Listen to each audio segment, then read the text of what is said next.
Welcome back to my channel, Economics Simplified with Miss Ellen. I want to use this opportunity to say a big thank you to all my viewers and my subscribers for helping my channel. What I want you to always do for me is to subscribe to this channel if you are new, you like, you share, and make sure to leave a comment below.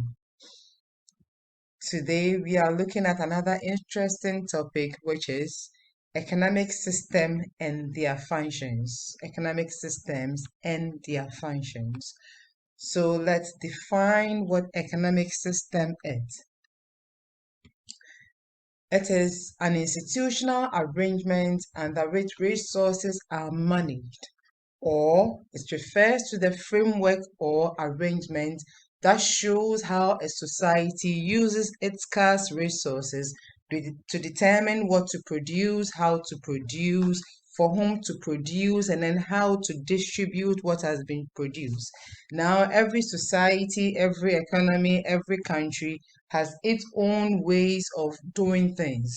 So when it comes to how they use their scarce resources, it differs from country to country. So in short, economic system simply refers to how a country manages, how a country uses, how a country owns their resources. So that is economic system. Now we move on to the types of economic system. We have three main types of economic system, so we are going to take them one after the other. The first is known as the capitalist economic system. Now, the capitalist economic system is also known as the free market economy or the market economy. That is the first type. Then the second is known as the socialist economic system, which is also known as the command or the communist economy. Then lastly, we have the mixed economic system. So these are the three types of economic system we have. Now, every country or every economy practices any of them. You can't practice two at the same time. So you are practicing one of them at a time. Now we also look at criteria for identifying economic system. That is, if you take a country, how will you know the economic system they are practicing? Whether they are practicing the capitalist or the socialist or the mixed economy. It is the criteria that will determine. So let's look at the criteria. The first is the ownership of resources. How are resources being owned? Are resources being owned by the private individuals in the country, or are resources being owned by the government or the state? So it means that if resources are being owned by the private individuals of that country, then that country is practicing the capitalist economic system. Then where resources are being owned by the government or the state, then it means they are practicing the socialist system. But if resources are managed by both the private individuals or the government of the country, then it means that they are practicing the mixed economic system. The second criteria is the method of decision making. How do the country or the economy or the society make their decision? Are decisions being made by the private individuals, or are decisions being made by the government, or both?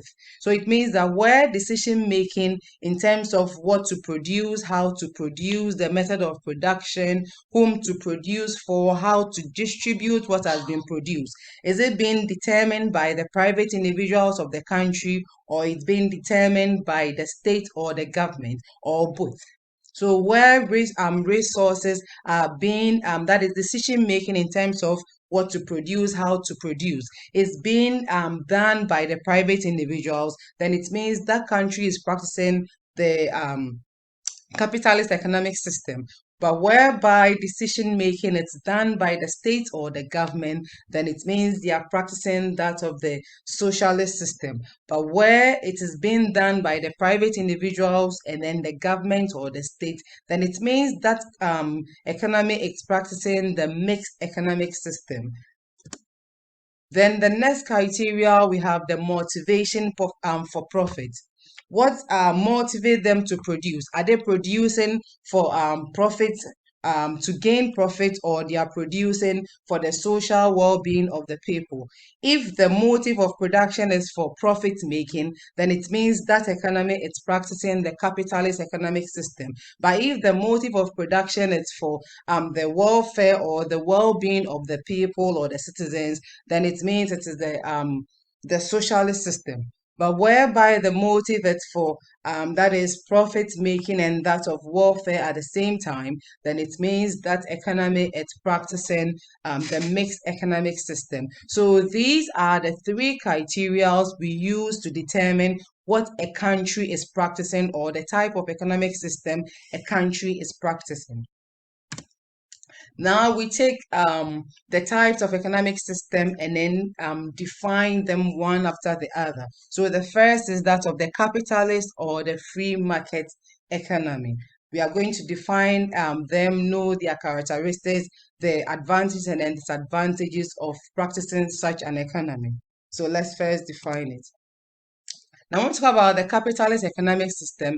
It is simply an economic system whereby majority of the country's resources are being owned, are being managed, and then are being controlled by the private individuals of that country. Now, when it comes to decision making as to what to produce, how to produce, whom to produce for, how to distribute what has been produced, it will be done by the private individuals of that country and not the government. So that is the capitalist system. Everything pertaining to how to use the scarce resources, it's being done by the private individuals of that country. Now, a typical example of countries that practices the capitalist system, we have the Hong Kong, we have US, we have Japan, we have Germany. There are a lot. Now let's move to the characteristics or the features of the free economy or the capitalist system. The first is we have private or individual ownership of resources. What this means is that resources are being owned, are being managed, and are being controlled by the private individuals of that country. In other words, majority of the resources are being owned, controlled, and then managed by the private individuals of that economy or that country. Then another characteristic, we have profit motivation. That is, in terms of production, they produce mostly to earn profit.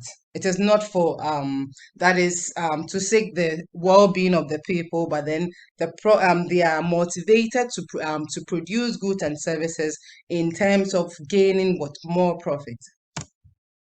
Then we have allocation of resources is determined by the forces of demand and supply, such as which producer is able to have which factors of production. So when it comes to allocation or distribution of goods and services, it is done by an invisible hand, which is also the same as what the forces of demand and supply.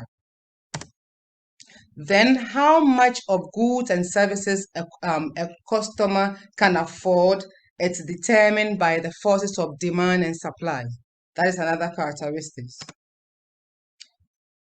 Then in this system, it is price that rules. In other words, before we can produce any goods and services, it depends on the prices of the goods and services. Before we can allocate or distribute the goods and services to the final consumers, it is the price which rules, or it is the price that controls the allocation and then distribution of goods and services.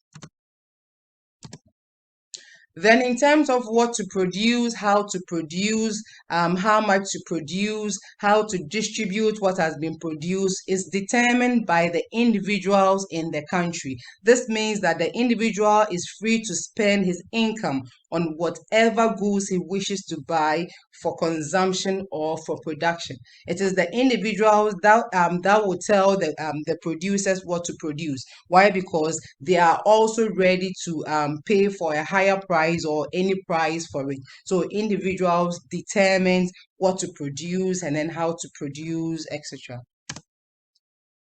Then there is competition in the system.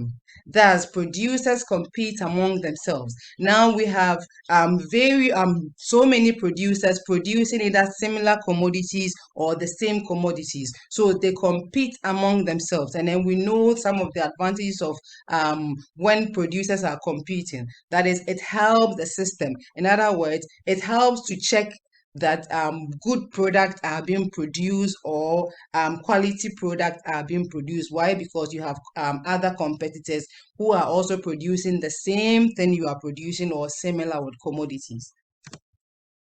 Then there is freedom of choice and then enterprise. That is, consumers have the right, they have the freedom to choose whatever they want to choose. They have the freedom to buy whatever they want to buy. Now, having seen the features or the characteristics, we now move to the advantages of the capitalist system or the free economy. If a country is practicing the capitalist system, what are some of the benefits? What are some of the advantages? The first one is that it promotes efficient allocation of resources. It promotes efficient allocation of resources, meaning that goods and services or commodities go to where they are needed. Now you are a producer in the capitalist system. Before you can distribute your goods and services, it should be on demand from what consumers. So if consumers are demanding for your good, then it means that is where you are going to do your distribution to. So in other words, it is bringing or it's promoting efficient allocation of the resources. Then there is little or no administrative cost. In terms of the system is cheaper to administer, that is in terms of cost.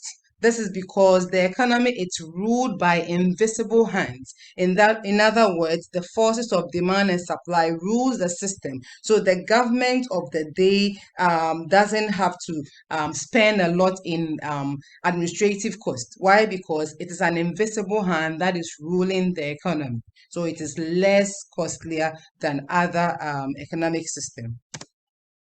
Then it leads to hard work and then creativity. In other words, there is enough innovation in the capitalist system. Now, under this system, the individuals earn the returns or the profit from the business. So it means that your hard work pays. So if you are getting more profit as a result of working hard, then it means it is a source of motivation for you to work harder. And then since you have other competitors producing the same thing you are producing or similar commodities, it means that you need to be creative so that yours will be outstanding in order for you to win consumers' trust or consumers coming to buy from you.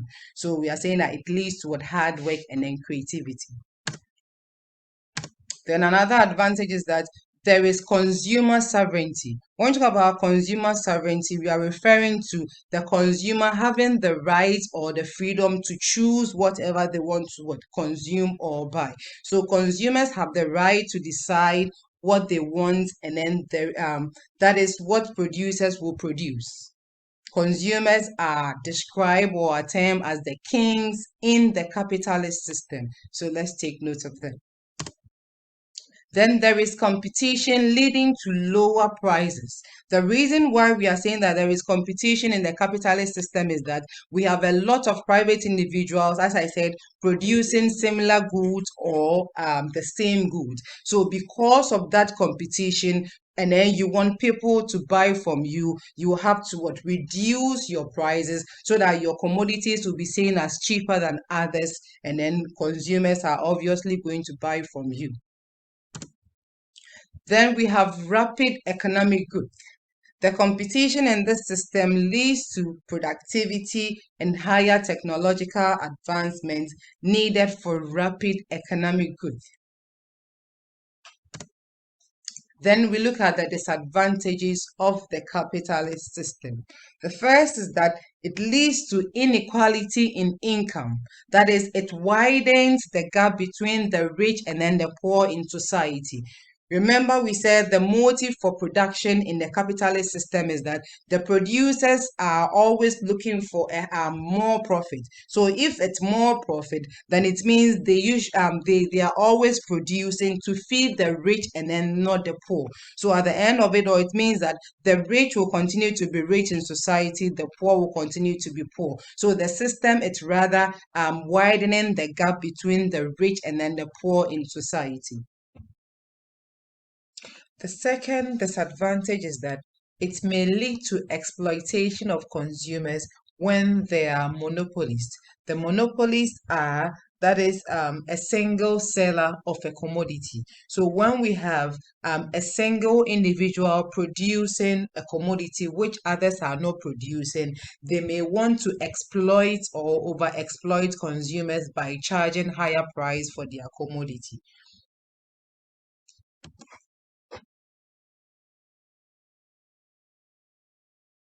Then the third is there is duplication of capacity resulting in higher unit cost or overproduction of some commodities. Now, there is duplication of some commodities because we have different private individuals producing either the same commodity or what similar commodities. So commodities which should have been produced by few people are now being produced by so many people. So they tend to duplicate the resources, or there is overproduction of what such resources. Then another is that public goods and services are undermined, or in other words, they are ignored.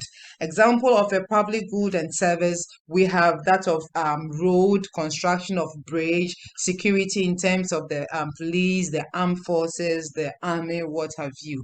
Now, the reason why in the capitalist system they undermine or they ignore the production of public goods and services are that they don't get enough money or enough profit from it. Remember, we said one of their motivation, or they are motivated to produce more of a commodity if it is fetching them higher prices. So since public goods are not giving them enough profit, they tend to underproduce them or not produce them at all. Then we have overproduction of industrial goods that may lead to unemployment. So the unemployment here, we are referring to labor being employed. Why? Because we are using capital intensive for the overproduction of these industrial goods. Therefore, labor will be unemployed in the capitalist system. Then another disadvantage is that it leads to instability of prices, which causes inflation in the system. So there is instability of prices. This is whereby the private individuals, because of their profit motive, in other words, because they want to make more profit, they tend to increase their prices of goods and services. And we know that inflation, that is what the persistent or the continuous increase in price of goods and services. So it means the capitalist system brings about what inflation or economic recession, which is not good for an economy.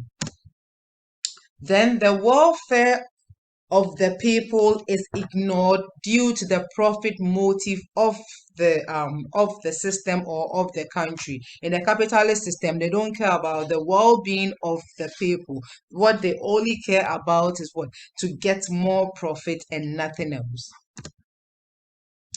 So that brings us to the end of our capitalist system. Please, if you have watched up to this point, remember to subscribe to this channel. You like, you share, and you leave a comment below.